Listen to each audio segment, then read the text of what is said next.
Mesdames et messieurs, amis téléspectateurs, c'est avec un plaisir renouvelé que je vous retrouve encore pour ce programme de droit à la parole.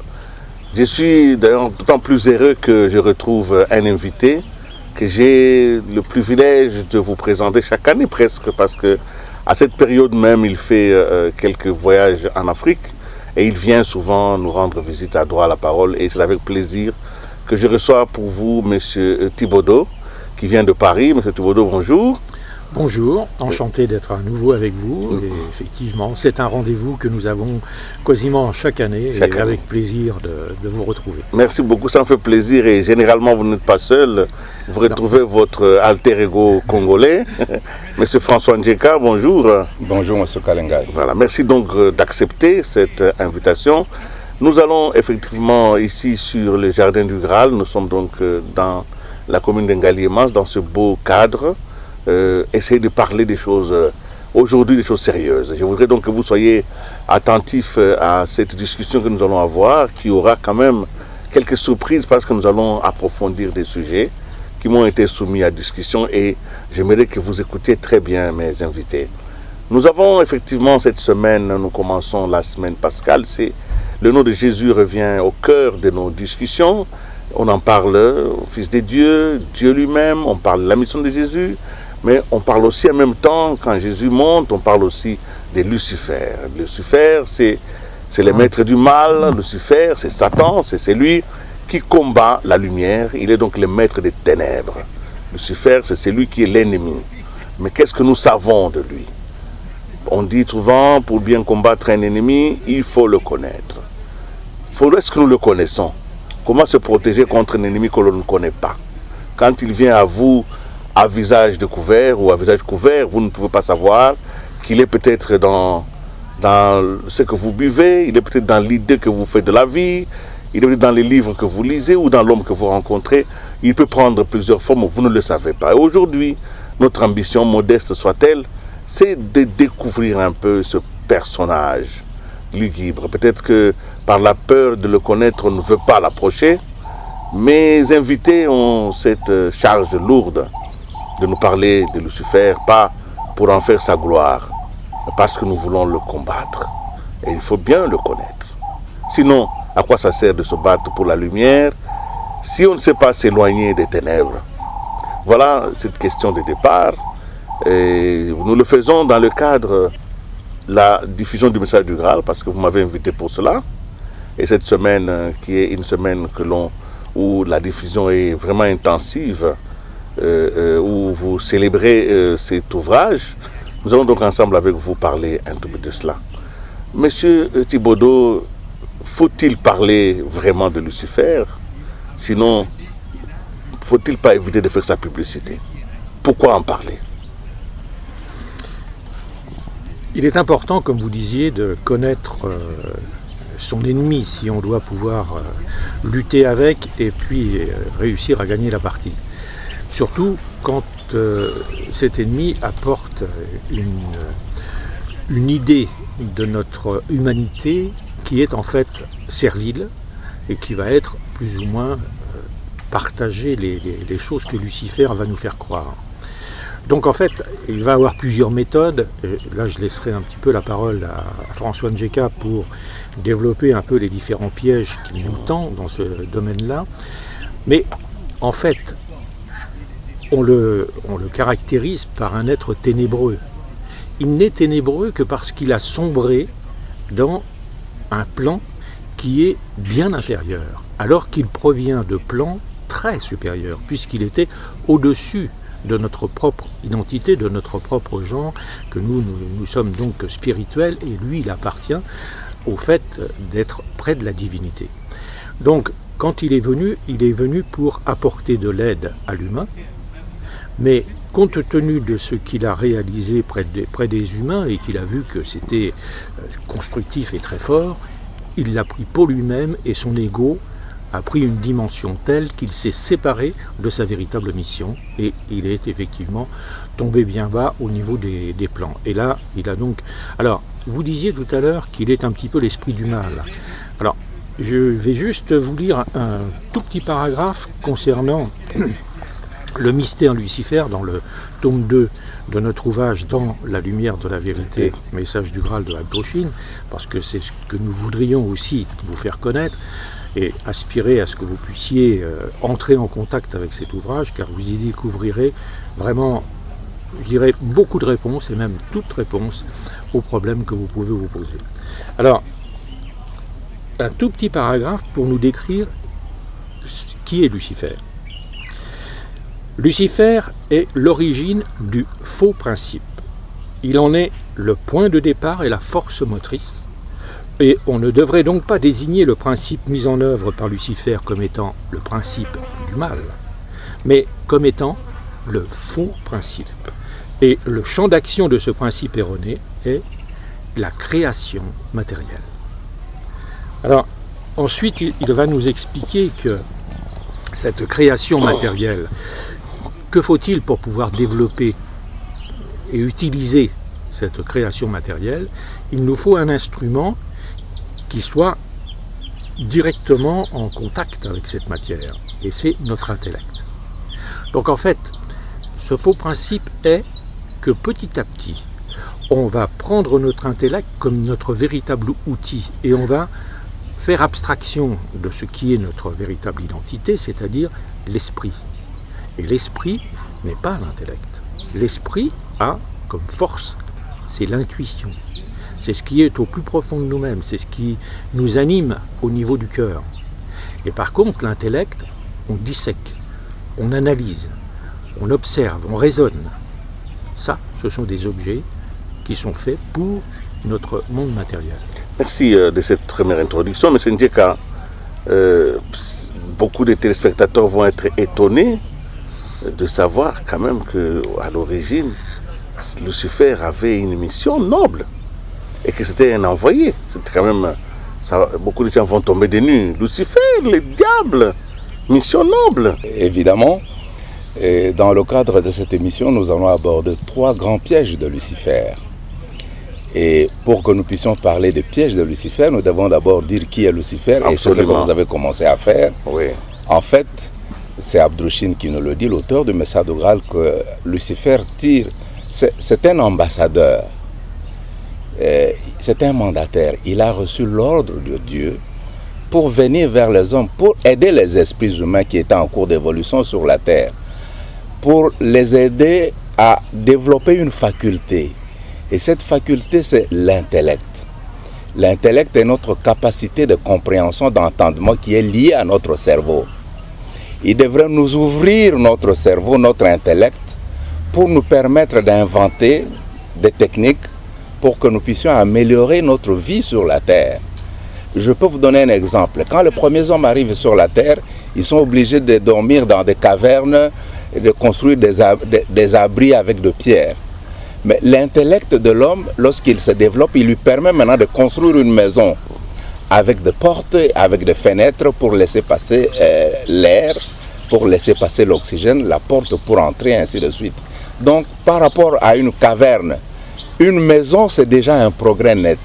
Et notre intellect nous a été donné effectivement pour que nous puissions inventer les techniques pour améliorer la face physique de notre existence sur la Terre.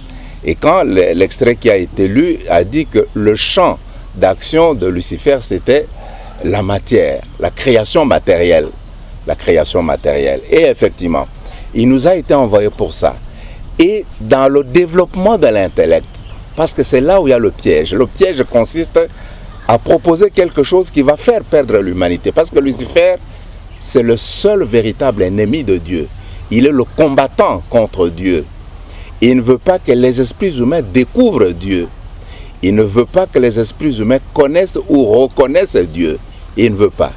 Et alors, il fait tout pour les faire glisser, pour qu'ils ne s'accrochent pas à la lumière, pour qu'ils ne s'accrochent pas à la vérité, et il les fait dévier. Alors, dans la mission qu'il reçoit pour aider le genre humain, il va se passer quelque chose. Le développement excessif et unilatéral de l'intellect. Il va faire développer notre intellect à un tel niveau que nous n'allons plus voir d'autres choses pour nous n'allons nous baser que sur l'intellect pour tout comprendre dans la création. Alors que l'intellect nous a été donné uniquement pour la matière, l'intellect n'est pas en mesure de nous faire quoi. Nous ne pouvons pas connaître Dieu avec notre intellect. Notre cerveau est impuissant pour que nous puissions appréhender les questions spirituelles, les questions qui concernent les questions profondes de notre existence sur la terre. L'intellect n'est pas en mesure de les aborder. De sorte, la conséquence de ce développement, de cette domination de l'intellect fait que nous nous définissons aujourd'hui comme des hommes d'intellect. Et la preuve, pour définir un grand homme sur la terre, nous allons nous baser sur quoi? C'est un grand intellectuel. C'est un grand intellectuel qui a beaucoup de biens, il a beaucoup de voitures, et peut-être chez nous en Afrique beaucoup de femmes, beaucoup d'enfants, beaucoup de véhicules. C'est celui-là un grand homme. Et pourtant, nous sommes d'esprit. Nous sommes des esprits humains. Nous devrions définir le grand homme par rapport à quoi? Par les qualités des cœurs, par sa sensibilité, par sa grande capacité d'écoute, d'écouter les autres. Les gens qui viennent vers lui, comment il le reçoit? Est-ce qu'il les écoute? Est-ce qu'il est disponible à aider? Sa disponibilité, sa spontanéité à apporter de l'aide aux autres. C'est cela qui devrait nous permettre de définir quelqu'un comme étant un grand homme, c'est-à-dire les qualités des cœurs. C'est à travers ça. Mais aujourd'hui, comme nous sommes devenus des hommes d'intellect, nous définissons l'homme uniquement par les acquisitions matérielles, ce qui est très faux. Ça, c'est une conséquence de Lucifer, du développement de l'intellect de Lucifer. Voilà, donc je résume pour que nous puissions bien évoluer. Envoyé pour développer l'intellect humain, donc développer les capacités de survie dans la matière, Lucifer a poussé ce développement au point que l'intellect a tout dominé. Voilà. Et vous dites aussi que l'intellect est incapable de percevoir les questions spirituelles. La conséquence, c'est qu'on va tout expliquer intellectuellement. Et parce qu'on n'a pas la capacité spirituelle pour expliquer, alors on intellectualise même la spiritualité. Voilà. Vous avez donc parlé de piège de Lucifer. Ouais. Nous sommes aujourd'hui en 2019, donc dans une année charnière pour l'ensemble des nations qui se découvrent. Quand on parle de Lucifer, de Satan, les gens voient directement le mal. Et vous voulez nous dévoiler comment ça fonctionne pour que l'on puisse s'en prémunir, si je comprends bien l'objectif.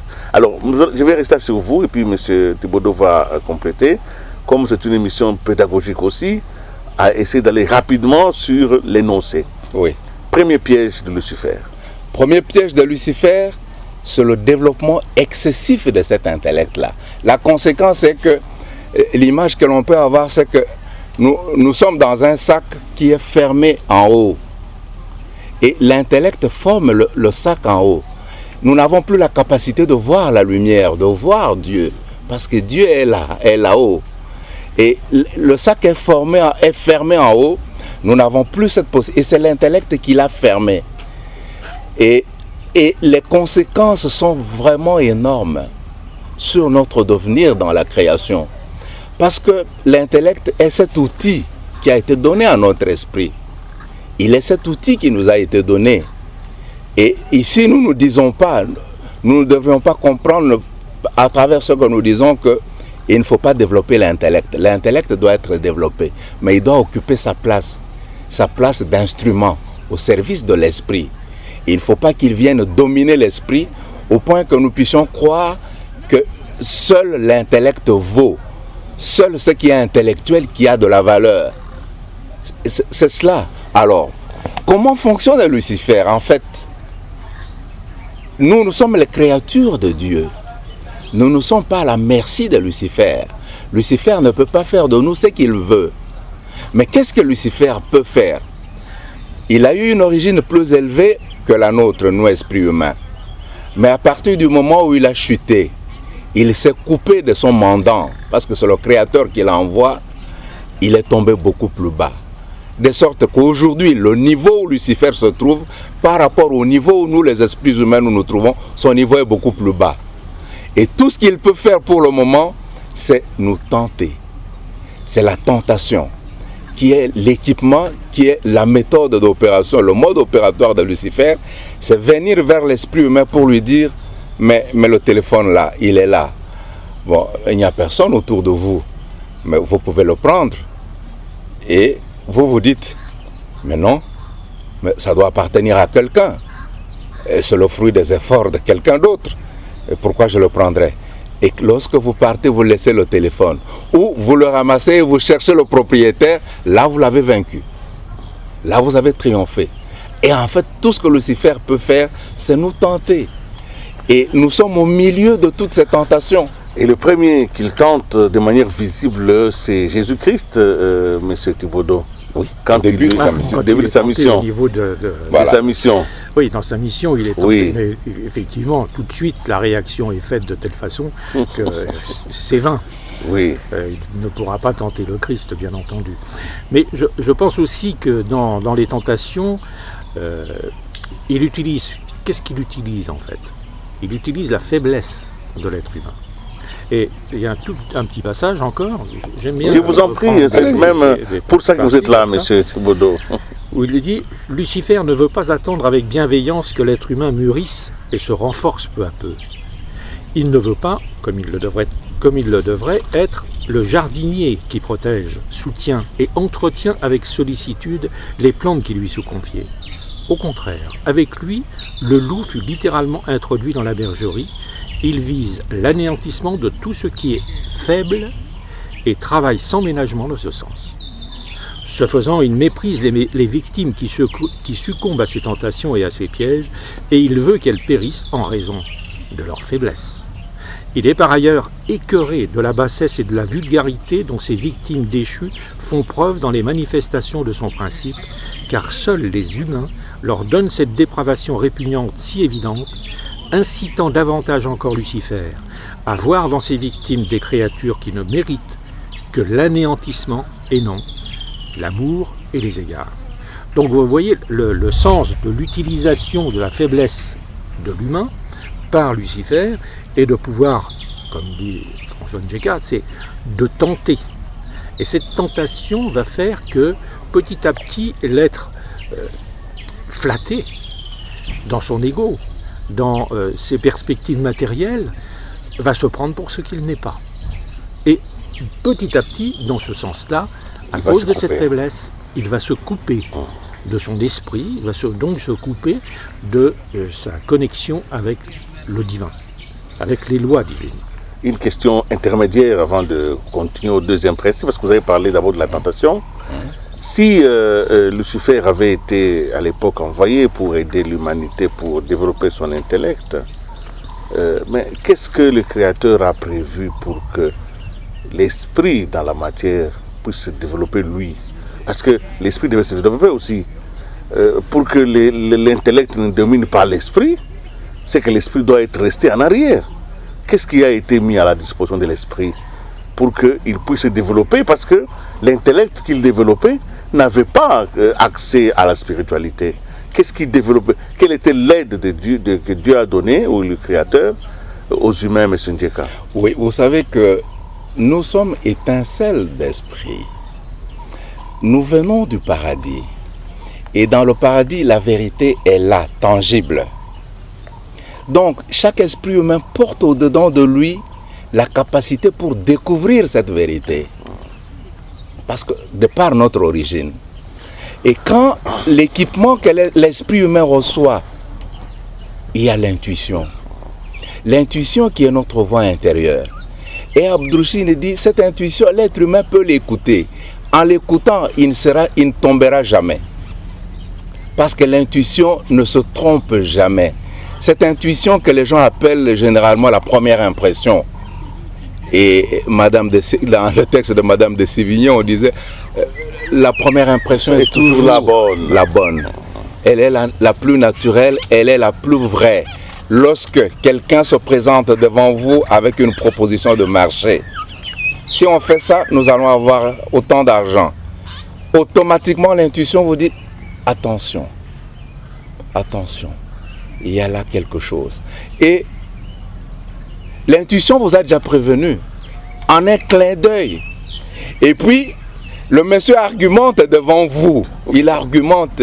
Non, mais vous allez vous asseoir. Si vous me donnez $1000, je vais vous amener 10. Je vais vous amener 3000 au bout d'un mois. Et vous dites, bon, moi je serai assis.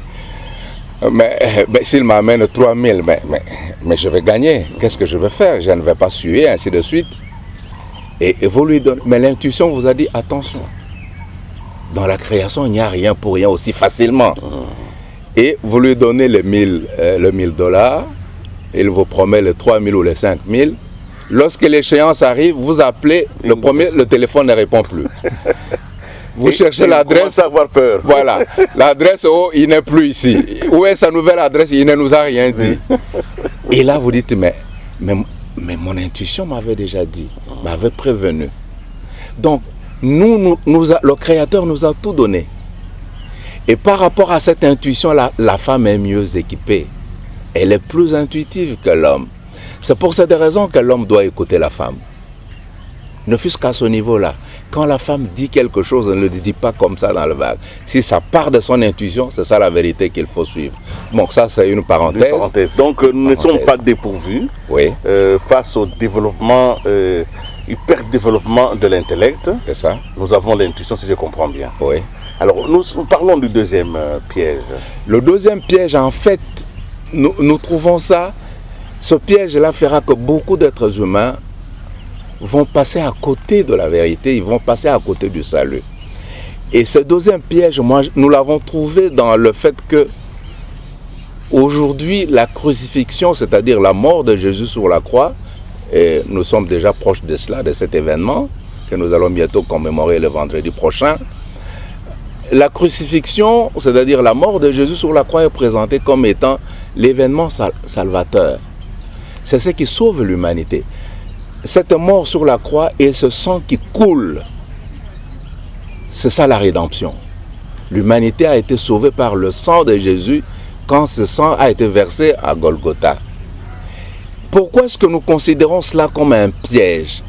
Parce qu'en fait, la vérité est que ce qui sauve l'humanité, ce n'est pas le sang qui coule, mais la parole que Jésus donne. Quelle est la mission de Jésus quand il vient sur la terre, quand son Père l'envoie? C'était pourquoi? C'était pour aider les genres humains. Comment? En s'adressant à lui. Et il a dû s'incarner pour se trouver face à face avec le genre humain et lui adresser et lui parler. C'était la meilleure voie que le Créateur a trouvée pour aider le genre humain. Naître parmi eux, grandir, et lorsque l'équipement est au point, au complet, à l'âge de 30 ans, il commence à circuler dans la Judée. Il commence à parler, à enseigner. Il recrute quelques gens, des disciples autour de lui, qui l'accompagnent. Et il abat ce travail pendant autant d'années. Et c'est à cause de cette parole, de cet enseignement, que Jésus trouvera la mort. Parce qu'en fait, quand il arrive, il y a les détenteurs de la religion qui existait, la religion juive, le judaïsme, qui se disent, mais tout le monde commence à courir derrière ce Jésus. Et nous, qu'est-ce que nous allons devenir? Et dans les synagogues, les creux étaient vides. On ne donnait plus la dîme. Les gens couraient derrière lui. Et ils se réunissent pour dire, mais qu'est-ce que nous devenons? Nous allons chuter. Nous allons chuter et on réunit en session extraordinaire leur assemblée, le Sanhédrin. Parce qu'ils ont dit, mais si on le laisse continuer à parler, c'est fini pour nous. Et l'élément déclencheur, c'est la résurrection de Lazare. Lazare étant mort 4 jours, Jésus arrive et le ressuscite. Ils se disent, là c'est fini, là c'est trop fort. Si il continue, tout le monde va croire en lui et nous allons perdre de l'influence sur le peuple. Et c'est alors qu'une session extraordinaire est convoquée au niveau de leur assemblée. Et là, une résolution sort, et c'est Caïphe qui l'annonce. Il faut qu'un seul puisse mourir pour que nous puissions sauver toute la nation. Et le seul qui devait mourir, c'était ce Jésus-là. Et là, nous le disons pour montrer en fait qu'il y a eu toute une conspiration qui a abouti à cette mort. On se réunit, on délibère, on décrète, on décide, et comme ils n'ont pas le pouvoir terrestre politique pour mettre à mort un être humain, on se réfère maintenant vers l'autorité politique. On va chez Pilate, qui était le gouverneur, qui était le représentant de César, pour avoir l'autorisation maintenant de l'exécuter, de l'empêcher de continuer. Et c'est ce qui se passe. Donc, il y a tout un complot. Et à la fin de l'instruction, Pilate qui trouve qu'il n'y a rien qui peut amener à la condamnation de Jésus, il veut le libérer. On dit non, non, non. Si vous le libérez, c'est que vous n'êtes pas l'ami de César. Parce que dans la tradition, à l'époque là, tout gouverneur devrait avoir ce titre honorifique, Amicus Caesaris, l'ami de César. Et tout, alors quand on lui a dit, si vous ne mettez pas à mort ce Jésus-là, c'est que vous n'êtes pas l'ami de César. Là, Pilate prend peur pour sa carrière politique. Il dit non, là ça devient dangereux. Mais il prend l'eau, il lave les mains et dit, je n'ai rien à voir avec le sang de ce juste. Et les Juifs disent que son sang retombe sur nous et sur nos enfants. Et 40 ans après la mort de Jésus, un conquérant romain du nom de Titus va arriver, il va anéantir le temple de Jérusalem. Il y aura plus de 1000 Juifs qui vont être crucifiés comme Jésus. C'est comme pour dire que la loi de la rétroaction, on ne se moque pas de Dieu. Quand vous vous dites vous-même, vous vous automaudissez, vous allez vous automaudire, vous vous dites que son sang retombe sur nous et sur nos enfants, et nous connaissons, à partir de cet instant, le destin du peuple juif était marqué. Alors, pourquoi est-ce que nous disons que c'est un grand piège? Le piège est tellement subtil, parce qu'aujourd'hui, l'ensemble, beaucoup de croyants croisent les bras en se disant, mais nous sommes déjà rachetés. Mais Jésus est mort. Donc, c'est l'homme qui commet le péché, Jésus qui est innocent, et c'est lui qui paye à la place du pécheur. Mais comment nous, les hommes, nous avons pu croire une chose comme ça? M. Thibaudeau. Il vous a donné la parole. Hein? Bon. Vous vous complétez très bien, mais sur la même question, parce qu'on n'a plus beaucoup de minutes. Donc, oui. Mais c'est quand même un énoncé bouleversant qui va certainement susciter, moi je ne cherche pas des polémiques, mais des débats, des réflexions. Si ça heurte vos convictions, posez-vous des questions. Si ça n'heurte pas vos convictions, renforcez ça. Donc, il n'est pas question de polémique, toutes les voix doivent être entendues. M. Thibaudeau. Alors, on revient en fait sur la paresse de l'esprit. Oui. C'est-à-dire que l'Église a travaillé sur la paresse de l'esprit, guidée, on va dire, par le principe luciférien, donc ce faux principe où on utilise la faiblesse des êtres humains. Et ça, le calcul intellectuel fait par les différentes églises, que ce soit l'église juive à l'époque de Jésus ou que ce soit maintenant avec toutes les églises qui sont constituées, on a toujours le même principe. Utiliser la paresse d'esprit, utiliser la faiblesse des êtres humains pour, je dirais, les dominer et les influencer dans leur façon de vivre et dans ce qu'ils ont à faire. Et de là, on va véritablement instituer des dogmes. Instituer des dogmes de l'Église qui vont permettre aux gens, non pas d'adhérer à la parole de Dieu, mais d'adhérer à l'Église. Donc, ils vont faire allégeance à une Église et non pas aller vers un chemin spirituel. Donc là, ils sont, je dirais, un petit peu détournés de la voie juste. Alors, il faut savoir effectivement que, comme vous posiez la question tout à l'heure, nous avons eu suffisamment d'envoyés pour nous donner le chemin que nous devions prendre. Avant Jésus, il y a eu des prophètes. Et il y a eu Bouddha, Zoroastre, Lao Tse, etc., dans les différents peuples qui peuplaient la terre à l'époque. Et donc, cette voie juste était indiquée. Mais petit à petit, tout le monde s'éloignait de cette, puisqu'on a refait en fait des églises ou des religions à travers les différents envoyés. Donc, à l'ultime possibilité, Dieu a permis que son Fils puisse s'incarner et apporter la vérité sur la terre. Là, de la même façon, lorsque Jésus est crucifié, pour tenir le peuple, cette chrétienté qui au bout d'un siècle ou deux a commencé à constituer les différents conciles, particulièrement le concile de Constantinople, on va ériger la fameuse doctrine du « je crois en Dieu », le fameux credo. Le credo. Et là, ce credo, quand on l'analyse, et j'ai fait une conférence dessus, quand on l'analyse point par point, on voit bien qu'on ne va pas entrer dans une forme de conscience spirituelle, mais bien au contraire, on va adhérer à des mystères qui sont contre nature, ne serait-ce que la naissance de Jésus avec sans contact de procréation possible pour Marie, ou sa résurrection dans la chair après sa mort, etc. Enfin, vous avez des principes comme ça que vous devez donc croire. Et c'est ce qu'on appelle, après la communion solennelle, la fameuse confirmation, où vous êtes confirmé par l'évêque de l'Église, et là, on dit à la fin, je crois en l'Église catholique, en la Sainte, etc., etc. Donc en fait, on fait plus allégeance à l'Église qu'à la parole de Jésus.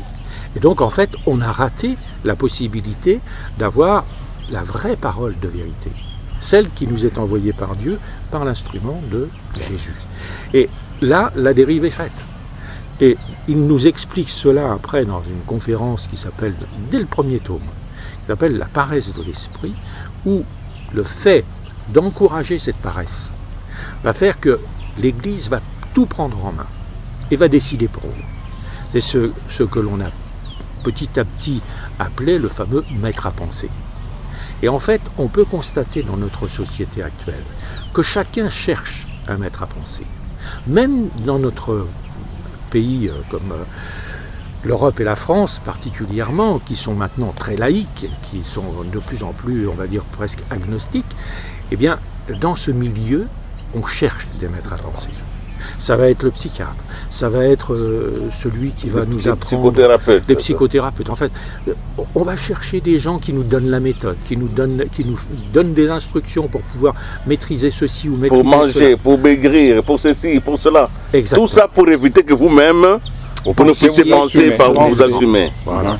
C'est grave. Là, ça c'est très grave. Et donc, en fait, le principe luciférien, nous pourrions nous en extraire. Et là... Donc Abdrouchin nous le dit dans le mystère de Lucifer, il dit en fait, Lucifer ne peut que séduire. Cependant, l'être humain est en tant que tel, campé plus solidement que lui dans la création matérielle. Il est par conséquent beaucoup plus assuré et plus fort que toute l'influence que Lucifer ne pourra jamais exercer sur lui. Chaque être humain jouit ainsi d'une protection telle que sa honte est décuplée s'il se laisse séduire par une force qui, comparée à la sienne, est plus faible. Il doit considérer que Lucifer est en dehors de la création, alors qu'il a lui-même les deux pieds solidement enracinés dans un sol qui lui est parfaitement familier. Donc nous avons toute possibilité de réagir, et en aucun cas nous pouvons dire nous sommes contraints, surtout par Lucifer. Lucifer ne viendra jamais prendre votre main pour que vous tuiez votre frère. Exactement. C'est vous qui allez le faire. Voilà. En fait, par des truchements de déviance, nous arrivons à avoir des gestes qui sont répréhensibles. Et comment pourrait-on penser que le fait de tuer son prochain, de le voler, de lui prêter des intentions qu'il n'a pas, de diffamer de toutes les façons, etc., ça serait gratuit. Et qu'en fait, puisque Jésus nous a rachetés, on peut faire tout ce qu'on veut, de toute façon. On est sauvé. Et je disais hier, il y a une chanson en France qui est dite « Nous irons tous au paradis ». Bien, si on pense cela, effectivement, on peut faire tout et n'importe quoi, et puis... les tickets de retour étant assurés. Voilà. Le bus est déjà à l'arrêt. C'est ça. Monsieur Ndjeka, monsieur Thibaudeau, vraiment, je ne peux que vous remercier à ce niveau du débat. Il nous reste quelques minutes. Nous allons essayer de parler du troisième piège. Oui. Le troisième piège, je le trouve dans la citation ici. Je vous en prie. C'est Abdrouchin qui reprend la citation de l'apôtre Jean. Quand, citant les paroles du Christ selon l'évangile de Jean, les églises annoncent: mais quand viendra l'Esprit de vérité, il vous conduira dans toute la vérité. Et quand il viendra, il châtiera le monde à cause du péché et pour la justice. Et il apportera le jugement. Mais moi je vais au Père et désormais vous ne me verrez plus. J'ai quitté le Père et je suis venu dans le Père. À nouveau, je quitte le monde et je vais au Père. Fin de citation. En fait, ces paroles de Jean disent clairement, et c'est Jésus qui le dit, qu'un autre que lui, il appelle l'autre consolateur, viendra annoncer la vérité entière. C'est un autre que lui qui viendra apporter le jugement de l'humanité. Donc, Jésus annonce la venue d'un autre. Où est-ce que nous avons trouvé le piège? Le piège est que Jésus qui annonce la venue d'un autre, et puis on nous dit non, non, non, mais ce n'est pas l'autre qui revient, ce n'est pas l'autre qui vient, mais c'est Jésus qui revient. Et aujourd'hui, tout le monde saute sur ça et attend le retour de Jésus. Mais le retour de Jésus, on l'attend depuis le 1er siècle. Jésus ayant dit, cette génération ne passera pas avant que tout cela n'arrive, les contemporains de Jésus attendaient les accomplissements de son vivant. Certains même dit pourquoi se marier? Mais oui, parce que Jésus revient parce que bientôt. Jésus revient bientôt. Et 21 siècles sont passés, mais il continue de l'attendre. Et le piège fait que personne ne se préoccupe de chercher cet autre consolateur qui doit venir. Parce que Jésus a dit ce qu'il devait faire. Il vous rappellera ce que je vous ai dit. Il vous annoncera les choses à venir. Il prendra de ce qui est à moi et vous l'annoncera. Et le monde sera, il jugera le monde. Donc, il y a un travail qui est laissé à un autre que lui. Voyant que l'humanité qui était en face, l'élément humain qui était en face de lui ne le comprenait pas. Qu'est-ce qu'il a dit? J'ai encore beaucoup de choses à vous dire. Mais moi je pars, je prierai le Père pour qu'il vous envoie un autre consolateur. Quels sont les fidèles aujourd'hui, les croyants qui sont en train de chercher cet autre consolateur? Mais M. Thibaudeau, peut-être vous allez revenir. Pourquoi faut-il les chercher? Parce qu'on leur dit que ce que Jésus a promis, et c'est arrivé à la Pentecôte. Donc le Saint-Esprit, qui était le consolateur, est arrivé à la Pentecôte, donc on n'a plus besoin de l'attendre, il est déjà là. Alors là, il y a une confusion énorme par rapport à cela. C'est une conférence qui est donnée aussi dans l'ouvrage Dans la lumière de la vérité. Ça s'appelle le déversement du Saint-Esprit. En fait, il est un moment particulier chaque année où Dieu permet à la force de se répandre sur la création tout entière. Tous les plans de la création, pas seulement le plan matériel, mais tous les plans. Les plans de l'au-delà, les plans de la spiritualité, etc., pour redonner des forces, enfin une force qui est celle du divin, sur l'ensemble de cette création. Et ceci se renouvelant chaque année, c'est là où Jésus, qui est donc décédé sur la croix, va apparaître aux apôtres. D'ailleurs, il passe les murs, enfin, il passe la porte, etc. Là, Abdrochine nous explique qu'en fait, nous avons, au-delà de la mort, le premier élément qui va se détacher, c'est le corps subtil. Le corps subtil qui est encore un peu matériel et que l'on peut voir dans certaines circonstances. Il y a des voyants qui ont la possibilité de voir. C'est ce qui s'est passé à ce moment-là. Donc ils ont vu le corps subtil de Jésus et non pas le corps de matière dense, puisque ceux d'Emmaüs ne le reconnaissent pas. Il n'y a que, et encore, Marie-Madeleine va le reconnaître, mais parce qu'il va dire quelques paroles, et puis il a une dimension qui n'est pas normale pour un homme. Donc, elle est complètement étonnée de pouvoir le rencontrer. Donc, dans ce contexte-là, il y a des éléments qui se composent de manière à ce qu'on puisse reconnaître qu'il va attendre un certain temps pour rejoindre la divinité. Et c'est le moment où se fait la force. Et il a promis aussi aux disciples de recevoir cette force particulière qui leur donnera la possibilité de diffuser, non pas le fait qu'il soit mort sur la croix et qu'il rachète les péchés du monde, mais qu'ils aient la possibilité de diffuser son message, sa parole, la parole de vérité. Et là, ils reçoivent une force particulière à ce moment-là, c'est ce que l'on appelle le déversement du Saint-Esprit, ou tout au moins le déversement de la force par le Saint-Esprit. Et donc, il y a confusion totale. Et là, Abdrochine nous l'explique d'une façon claire, nette, est tout à fait logique. Celui qui a lu cela peut comprendre enfin pourquoi il y a cette confusion avec la Pentecôte où l'on croit que tout est résolu, mais non, bien au contraire, c'est un moment précis qui se répète. Monsieur Ntcheka. Oui, ça ne peut pas être l'événement de Pentecôte parce que Jésus dit, quand le Consolateur viendra, il vous révélera les choses à venir, il vous conduira dans toute la vérité. Beaucoup de choses que Jésus n'a pas dites, c'est lui qui allait nous le dire et que le monde serait jugé. Est-ce que 40 ans après la mort de Jésus, beaucoup de choses est arrivé? C'est que Jésus n'a pas pu dire pendant 3 ans, il va le dire 40 jours après. Est-ce que il y a eu extension de savoir spirituel? Deuxième question, est-ce que le jugement de l'humanité a commencé le 40e jour après la mort de Jésus? Non. C'est comme le dit M. Thibaudot, là c'était un événement qui se répète chaque année et c'est la promesse que l'on peut trouver même dans Marc où Jésus leur dit « Ne quittez pas la ville jusqu'à ce que vous soyez revêtus de la force d'en haut ». Et nous ne pouvons pas confondre les rayons du soleil avec le soleil. Nous ne pouvons pas confondre la force du Saint-Esprit avec le Saint-Esprit qui est la troisième personnalité qui est en Dieu. C'est une partie de la divinité, le Saint-Esprit.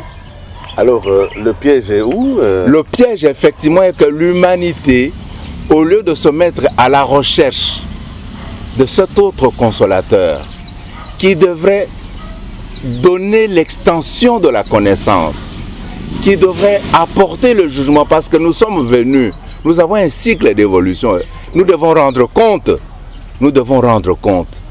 Est-ce que nous sommes en train de chercher où se trouve l'enseignement ou la parole de cet autre consolateur que Jésus promet? Personne ne le cherche, parce que nous attendons le retour de Jésus. Encore que, même si Jésus revenait aujourd'hui, qui va le reconnaître?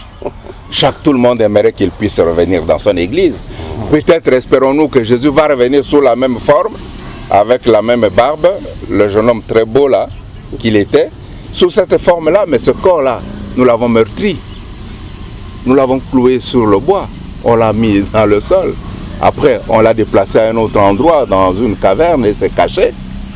Le corps de Jésus a été caché pour qu'il ne soit pas mis à la portée de tout le monde, bien entendu. Qu'est-ce que les hommes n'auraient pas pu faire de ce corps-là?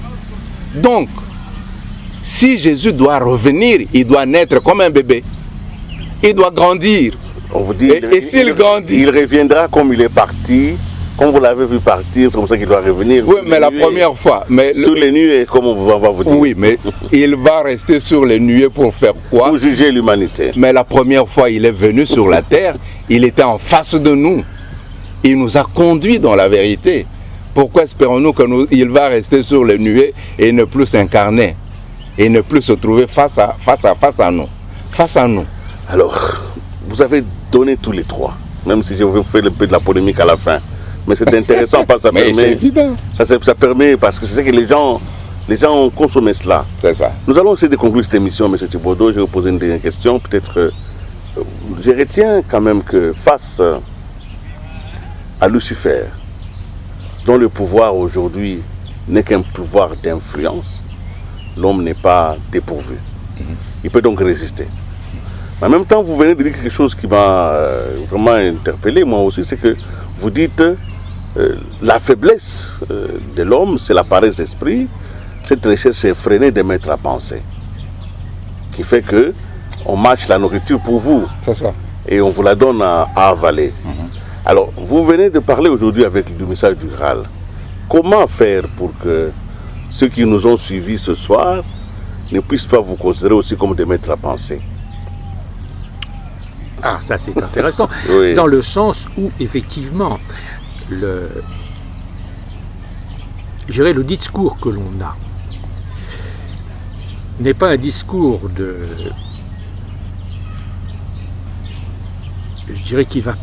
qui va faire la démarche à votre place et qui voudrait vous séduire ou vous convaincre, pour employer les mots que l'on a employés vis-à-vis de Lucifer, mais au contraire, d'amener la possibilité à chaque individu de se remettre en question et d'avoir cette aspiration à mieux connaître les choses et à se prendre en charge par lui-même. Parce que ce que nous avons dit, en fait, c'est un témoignage. un témoignage d'une connaissance que nous avons pris, nous, dans cet ouvrage, Dans la lumière de la vérité de Abdou-Chine, le message du Graal. Donc nous ne sommes que des porteurs ou des témoins de cette connaissance pour amener chaque personne à dire s'il a trouvé quelque chose qui répond à ces questions, parce que c'est en fait notre propre démarche. Chacun de nous a eu une démarche de recherche et cet ouvrage nous a permis en fait de donner réponse à beaucoup de nos questions. Et c'est pour ça d'ailleurs que j'ai tenu à lire des extraits pour que vous n'ayez pas l'impression que c'est moi qui sais tout. Mais qu'au contraire, cette connaissance que je peux avoir, elle est issue de cet ouvrage. Donc, nous ne sommes pas, nous, des maîtres à penser, mais nous ne sommes que des témoins, ou, je dirais, des intermédiaires, qui vous permettent peut-être de prendre connaissance que cet ouvrage existe, et qu'il apporte justement des réponses à beaucoup de questions que chacun de nous se pose.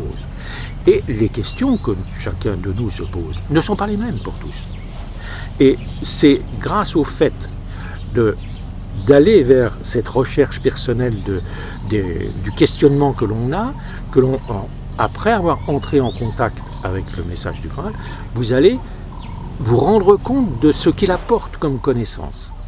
Et vous allez recevoir beaucoup plus que la réponse aux questionnements que vous aviez en premier lieu. Car beaucoup de questions non résolues, ou tout au moins non révélées en nous-mêmes, vont apparaître d'un coup.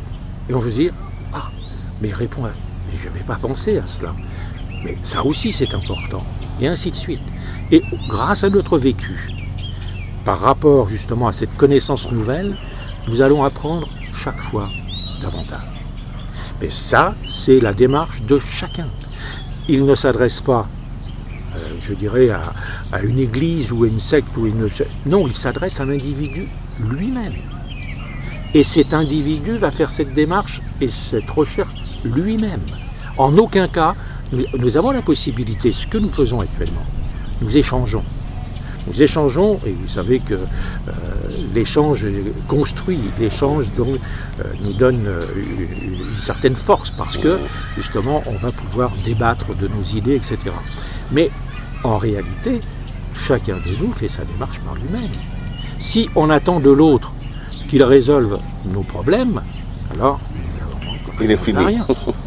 Alors vous allez trouver un extrait tout à l'heure pour lire, peut-être pour permettre dans cette période pascale où, selon les propos de M. Njeka tirés du message du Graal, il faut que l'on comprenne très bien le sens de la mort et de la crucifixion, de la résurrection de Jésus-Christ, et que l'on puisse redécouvrir finalement cette parole-là. Vous allez chercher peut-être un extrait pour nous lire comme viatique, mais je donne à M. Njeka aussi sur la même question de mettre à penser, s'il a quelque chose à dire, lui qui peut être perçu comme quelqu'un qui veut faire pense à la place des autres.